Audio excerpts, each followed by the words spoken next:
Madam बाई आले बरं का मी. काय हा उशीर शांताबाई, किती वाजले बघितलं ना तुम्ही. झालं या मॅडमचं सुरू. उशीर का झाला, काय झालं काय झालं. काहीतरी हिचं केलं पाहिजे. आयडिया. अहो मॅडम माझ्या उशिराचं सोडा. तुम्हाला माहितीये का काल साहेब तुमच्याबद्दल किती वंगाय वंगाय बोलत होते. कुणाला तरी फोनवर ना तुमच्याबद्दल भैया लईच यंगाय यंगाय सांगत होते. माहिती का तुम्हाला. काय काय म्हणत होते साहेब. भैया मॅडम साहेब कुणाला तरी फोनवरनं सांगत होते. म्हणत होते तुम्हाला ते कुठं जायचं असलं की मेकअप बिकअप करायला लई वेळ लागतो म्हणून तुमच्यामुळे त्याने लई उशीर होतो. लई तुम्ही वेळ घेता सगळी कामं हळू हळू हळू करता असं सांगत होते कुणाला तरी. माहिती का मॅडम. असं म्हणत होते साहेब. अहो मॅडम एवढंच नाही म्हणत होते ते नुसतं ड्रेस आणि साडी फायनल करायला 2-2, 4-4 तास लावती म्हणून. आणि मेकअपला बसल्यावरती 4 तास लागते मेकअप करायला अशी बोलत होते तुमच्याबद्दल बया. हा म्हणता येऊ दे साहेबांना संध्याकाळी घरी बरोबर दाखवते त्यांना मी कोण आहे. भैया मॅडम माझं नाव नका सांगू बरं का. मला बाई असली सवयच नाही तिकडचं तिकडं करायची. म्हणजे आपलं कानावर पडलं बया ते मी तुम्हाला सांगितलं. पण मला सांगा मॅडम आपल्या बायकोबद्दल बाहेरच्याकडं असं कोण बोलतं का मला सांगा. कशी का होईना कशी का असणार आपली बायको आपली असती तिच्याशी बाहेर बदनामी करतात का मॅडम सांगा तुम्ही सांगा. अगं मला उशीर लागतो अगं अशी 2 ते 3 तासात तयार होते मी. जास्तीत जास्त 4 आणि जास्त झालं तर 5 तास लागतात. त्याच्यापेक्षा जास्त नाही लागत मला. मग माझ्या मैत्रिणी जर तू बघशील ना शांताबाई एक 10 तास लावतात तयार होण्यासाठी. 12 तास सुद्धा लागतात. बाई माणूस म्हणलं की तयार व्हायला तर वेळ लागतोच ना गो शांताबाई.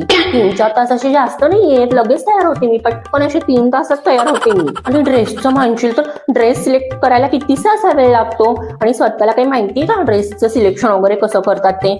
अगं तुला सांगते शांताबाई लास्ट पॉइंट पर्यंत सुद्धा चड्डी बनियनवरती बसलेले असतात तुझे साहेब कुठे जायचं म्हटलं की. शेवटी मग मी जो ड्रेस काढून देते ना तो घालतात असं पटकन अशी पावडर थापतात की निघतात. मेकअपचं काय माहिती आहे ना. मग मेकअपचं आपल्या बाई माणसांनाच माहिती. पुरुष जातीला काय कळणार आहे ग मेकअपचं. आणि म्हणतात उशीर लागतो. बायकांना लागतोच उशीर थोडासा नट्टा पट्टा करायला. आणि अगं शांताबाई बरोबर आहे मॅडम तुमचं. पण माझं नाव नका सांगू बरं का मॅडम. मला बाहेर तसली सवयच नाही. इकडचं ऐकायचं तिकडे सांगायचं काहीतरी अर्धवट ऐकायचं. मीठ मिरची मसाला टाकायचा आणि अशी भांडणं लावायची माणसांमध्ये. असलं मला आवडतच नाही बाया. मी ज्या घरात जाती का नाही त्या घरातलं काही जरी ऐकलं असलं का नाही तर अशी आठ ठेवती. कधी कुणाला इकडचं तिकडं सांगत नाही बरं का मॅडम. तुम्ही आपल्या कशा आपली आहे मॅडम. मला तुम्ही माझ्या बहिणीसारखी म्हणून भैया फक्त तुम्हाला मी सांगितलं. चले एक काम कर 200 रुपये दे और 50 रुपये काट ओव्हर ऍक्टिंग के वजह. पण ते सोड शांताबाई तू झाडून घे लादी वगैरे पुसून घे. आणि जाया खूप झालेत गो घरामध्ये तर त्या जाया सगळ्या काढून घे. हा घेते की. अगं भैया मॅडम तुम्हाला ते कालचं तर सांगायचं का आई साहेबांचं. मग काय ग काय झालं. अहो मॅडम काल आई साहेब ताई साहेबांनी फोनवरनं तुमच्याबद्दल सांगत होत्या. म्हणत होत्या तुम्ही साहेबांनी असं मोठीत ठेवलंय असं वशमध्ये केलंय. साहेब तुमच्या समोर काही बोलत नाही ती. आणि तुम्ही साहेबांनी असं ताटाखालचं मांजार करून ठेवलंय. आणि साहेब सगळं तुमचंच ऐकते ती. आणि तुमच्या समोर एक सबूत पण काढत नाही ती. आणि सगळं तुमचं ऐकून करते ती. आणि आई साहेबांनी काही मान देत नाही ती. ताई साहेबांनी काही मान देत नाही ती. साहेबांनी काही राहिलेलं नाही घरच्यांचं फक्त तुमचंच ऐकते ती. असं काय बाई सांगत होत्या बाई मॅडम तुमच्याबद्दल आई साहेब अशा बोलत होत्या.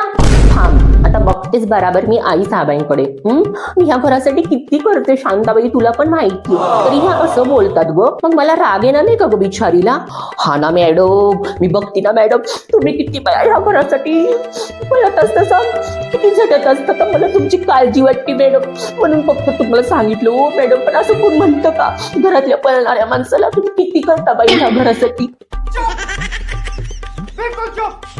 अगं शांताबाई तुला म्हणून सांगते मी या घरात आले ना तेव्हा काय होतं या घरात काही सुद्धा नव्हतं. आणि तुझे हे साहेब आत्ताशी मिळवतात ना साहेब बनवून ते कुणामुळे मी त्यांना इथपर्यंत साथ दिली म्हणूनच ना गं. बया मॅडम पण तसली बोलू नका बरं का मी सांगितले म्हणून तुम्हाला.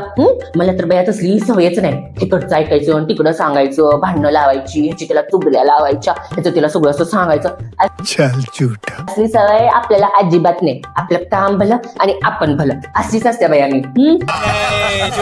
नाही तुझं नाव मी कशाला कुठे घेऊन देते. आणि यांच्याकडे ना बरोबर बघते मी आलेच थांब.